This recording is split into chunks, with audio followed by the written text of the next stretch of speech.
Subscribe करें are के drawing classes को और ये बेल आइकन भी दबा दें। प्यारे विद्यार्थियों, आज मैं आपको कक्षा 7वीं के गणित से अध्याय 1 जिसकी प्रश्नावली 1.3 उसका क्वेश्चन नंबर 5 इस वीडियो में आपको समझाऊंगी। इस क्वेश्चन में 8 पार्ट दिए हुए हैं।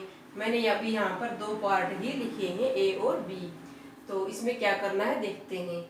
उचित गुणों का उपयोग करते हुए गुणनफल ज्ञात कीजिए।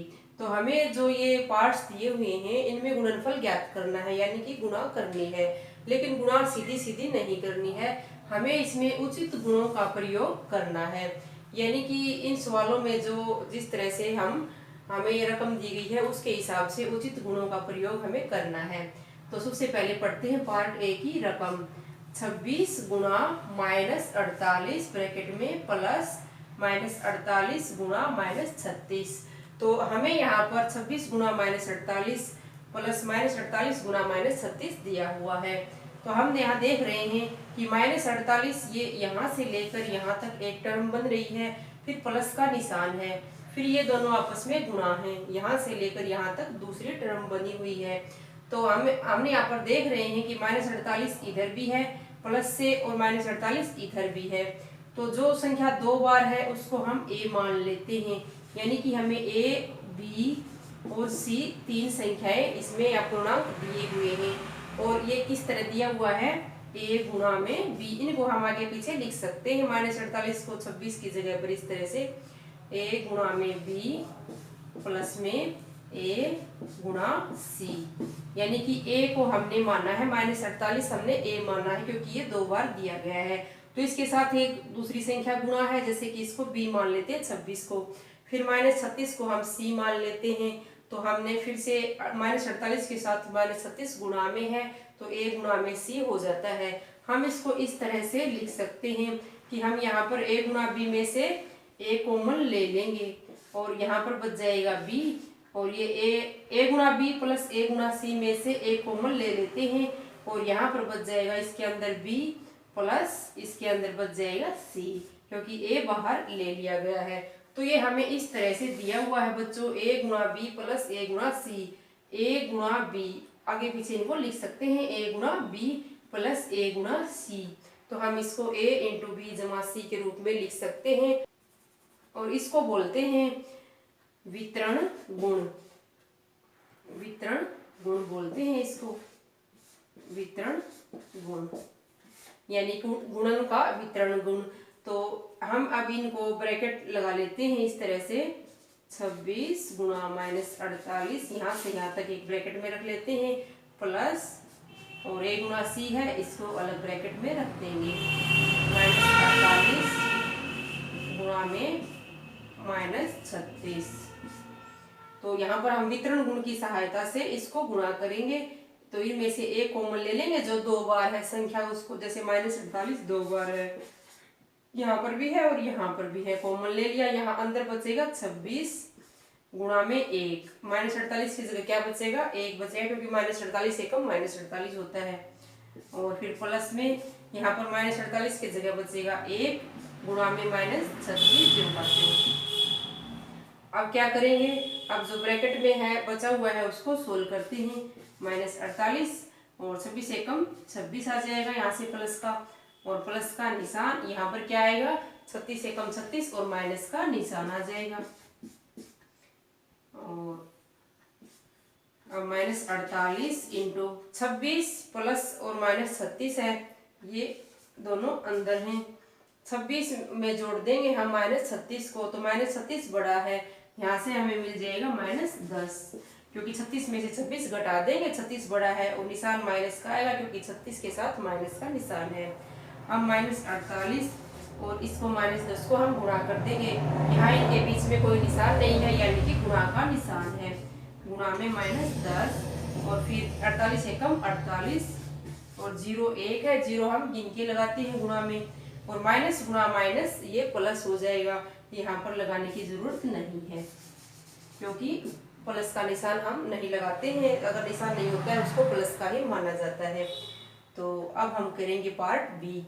पार्ट बी में हम देख रहे हैं 8 गुणा 53 गुणा -125। तो ये दिया हुआ है बच्चों।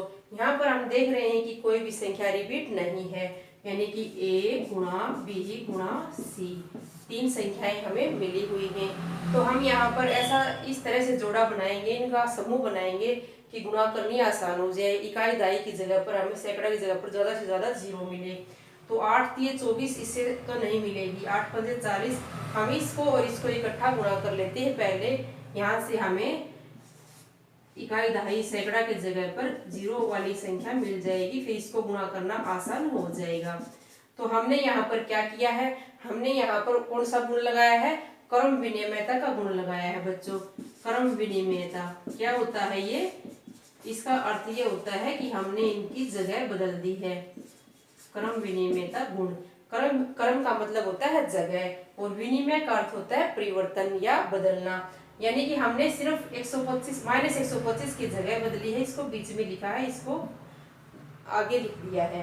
तो अब हम इनकी गुणा कर देंगे। 8 पंजे 40 और 8 दूनी 16 और 4 20, 8 एकम 8 और 2 10। ये माइनस का निशान आएगा क्योंकि 8 प्लस का है, और प्लस गुणा माइनस माइनस होता है क्योंकि एक बार माइनस का निशान है। विषम संख्या में माइनस का निशान हो तो माइनस हमें लगाना पड़ता है। गुणा में 53, अब यहाँ से आ जाएगा 53 की 1 के साथ गुणा करेंगे, हम पूर्णांकों की गुणा करेंगे और 0 गिन के लगाएंगे। 1 2 3, 1 2 3 0 हम आप हमेशा गिन के लगाया करो। और अब देखो आप कि माइनस गुणा में ये प्लस का है, तो एक माइनस का निशान है, इसलिए माइनस का निशान इसके साथ आएगा। क्योंकि विषम संख्या में जब भी माइनस के निशान हो गुणा करते समय, तो वो माइनस का निशान लगाना पड़ता है। अब हम देखते हैं पार्ट सी। तो पार्ट सी में 15 गुणा -25 गुणा -4 गुणा -10, यानी कि अलग अलग पूर्णांक दिए हुए हैं, कोई भी पूर्णांक रिपीट नहीं है। तो हम यहाँ पर क्या करेंगे, हम यहाँ पर समूह बनाएंगे, ऐसा समूह बनाएंगे गुणा आसान हो जाए। तो 25 के यहाँ से 100 मिल जाएगा, और 15 की और 10 की गुणा करेंगे तो 150। तो यहाँ पर 15 और गुणा -10 को इकट्ठा लिख लेते हैं हम। 15 गुणा -10 और गुणा में -25 और गुणा -4, इनको इकट्ठा लिख लेते हैं। -25 गुणा -4, तो इन दोनों की अलग से गुणा कर देंगे, इनकी अलग से गुणा कर देंगे। तो इसको हम बोलते हैं बच्चों गुणन साहचर्य नियम। क्या बोलते हैं, गुणन साहचर्य नियम। नियम बोल दो या गुण बोल सकते हो आप। तो इन दोनों की हम अलग से गुणा करेंगे और इन दोनों की अलग से गुणा करेंगे। गुणन का मतलब गुणा करना, साहचर्य यानी कि हमने समूह बनाया है, गुणा को आसान करने के लिए इन पूर्णांकों का हमने समूह बनाया है। अब 15 गुणा -10 की गुणा करेंगे, यहाँ से आ जाएगा -150, 15 एकम 15 और 0 1 है, गिन के हमने लगा दी है। और ये 15 प्लस का है और ये गुणा माइनस है, तो एक माइनस का निशान है, इसलिए विषम संख्या में है तो -150 आएगा। यहाँ पर गुणा का निशान है। अब 25 की और 4 की गुणा करते हैं, 25 चौके 100 होता है। माइनस गुणा माइनस, 2 माइनस के निशान है, सम संख्या में है, इसलिए ये प्लस का आएगा, हमें प्लस लगाने की जरूरत नहीं है। अब -150 गुणा 100 की हम गुणा करते हैं, तो 0 गिन के लगा देते हैं। 1 2 3, 1 2 3 और 15 एकम 15, और यहाँ माइनस है, गुणा में 100 प्लस का है बच्चों, तो माइनस गुणा प्लस क्या होता है, माइनस होता है। क्योंकि माइनस गुणा हमने जिन पूर्णांकों की गुणा की है उनमें माइनस केवल एक बार है, इसलिए विषम संख्या में है तो माइनस का निशान आएगा और -15,000 इसका आंसर आ जाएगा। अब हम देखते हैं डी पार्ट। डी पार्ट में बच्चों -41 गुणा 102 दिया हुआ है। हमें -41 को 102 से गुणा करना है। हमें सीधी गुणा करने की बजाय क्या करना है, कोई उचित फार्मूला लगाना है जिससे गुणा आसान हो जाए। तो हम यहाँ पर -41 को ज्यों का त्यों लिख लेंगे, गुणा में 102 के टुकड़े कर देते हैं। इसको ऐसे टुकड़ों में बांटेंगे कि गुणा आसान हो जाए। तो 100 जमा 2 में अगर हम इसको बांट देंगे तो ये आसान हो जाएगा, क्योंकि 100 को 41 से और 2 को 41 से गुणा करना काफी आसान है। तो इसको बोलते हैं बच्चों वितरण गुण। गुणन का वितरण गुण। तो जो हमने ए पार्ट में भी किया था उसमें ये इस तरह से दिया हुआ था, और अब हमने इसमें ये 102 को 2 टुकड़ों में बांट के लिखा है। अब -41 गुणा में 100 और ये प्लस का निशान है, ये हम लगा देंगे यहाँ पर जो प्लस है, और -41 को फिर 2 से गुणा करेंगे, क्योंकि -41 को 100 जमा 2 102 के जो टुकड़े दोनों से गुणा आपको करनी है। -41 गुणा 2। अब यहाँ से आ जाएगा -41 की गुणा 1 से, तो -41 और 0 हम गिन के लगाएंगे, 1 2 2 0 में माइनस का निशान आएगा, क्योंकि ये 100 प्लस का है, ये माइनस का है। माइनस गुणा प्लस माइनस होता है। प्लस में यहाँ से क्या मिलेगा हमें, 41 दूनी 82 और माइनस का निशान आ जाएगा। अब आप देख सकते हैं माइनस का 4100 है, जोड़ करना है इसमें क्या, -82, तो दोनों के साथ माइनस है और जोड़ का निशान बीच में है, यानी दोनों को हम जोड़ देंगे। तो -4100 और 82 को जोड़ेंगे तो -4182 आ जाएगा। तो ये हमारा आंसर आ जाएगा बच्चों। अब हम देखते हैं पार्ट डी। 625 गुणा -35 ब्रैकेट में प्लस -625 गुणा में 65 दिया हुआ है। तो यहाँ हम देख रहे हैं 625 यहाँ पर भी है और ये 625 यहाँ माइनस का है, यहाँ पर भी है। तो यहाँ पर वही फार्मूला लग रहा है, a गुणा बी प्लस में a गुणा सी। तो क्या करेंगे हम 625 को कॉमन ले लेंगे और ये कौन सा नियम है, ये नियम है गुणन का वितरण गुण।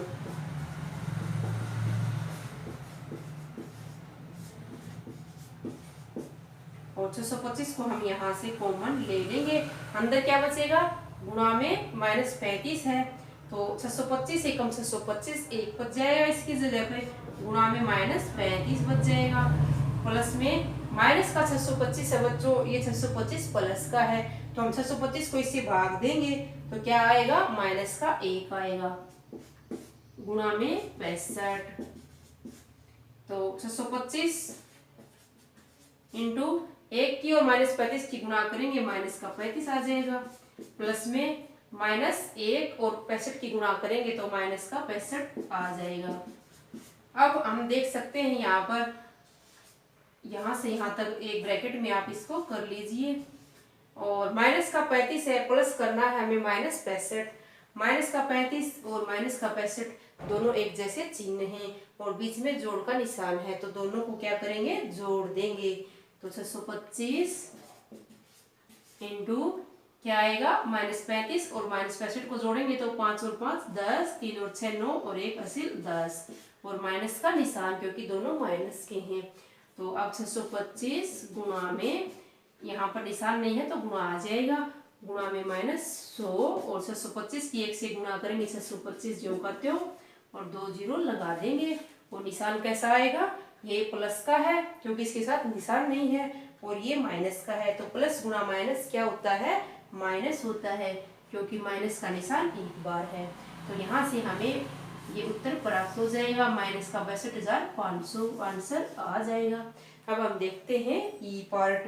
तो ई पार्ट में बच्चों 7 गुणा में 50 -2 दिया हुआ है, यानी कि 7 की 50 से भी गुणा है और 2 से भी गुणा है, तो यहाँ पर भी वही वितरण गुण लगेगा। तो कौन सा गुण है, वितरण गुण। तो यहाँ पर क्या करेंगे, 7 गुणा में 50 इंटू यहाँ माइनस का निशान है, 2 गुणा में 7, या 7 गुणा में 2 भी लिख सकते हैं, आप आगे पीछे लिख सकते हैं, जोड़ में और गुणा में आप पूर्णांकों को आगे पीछे लिख सकते हैं। 7 पंजे 35 और 0 1 है, गिन के लगा देंगे। अब माइनस का निशान और 2 सते 14, अब क्या आएगा 350 और माइनस यहाँ से 14 आ जाएगा। 10 में से 4 गए 6, 4 में से 1 गया 3 और 3, यहाँ पर 336 आंसर हमें मिल जाएगा। अब बच्चों हम इससे आगे के पार्ट देखेंगे। जी पार्ट देखते हैं बच्चों। -17 गुणा -29, तो इसमें अलग अलग पूर्णांक दिए हुए हैं, कोई पूर्णांक रिपीट नहीं हुआ है। तो वैसे तो हम इनकी सीधी भी गुणा कर सकते हैं, लेकिन हमें उचित गुणों का उपयोग करना है। तो क्या करेंगे, इनमें से एक को 2 पूर्णांकों में तोड़ लेंगे, 2 संख्याओं में। -29 को हम -30 प्लस में 1 के पूर्णांक में तोड़ लेंगे, तो फिर -17 को उससे गुणा कर देंगे। -17 गुणा में -29 को हम -30 प्लस 1, यानी -30 में +1 करेंगे तो क्या आएगा, -29 हमें मिल जाएगा।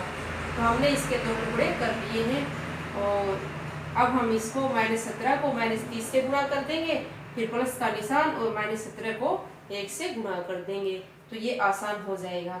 तो इसको बोलते हैं वितरण गुण। वितरण गुण। अब बच्चों -17 को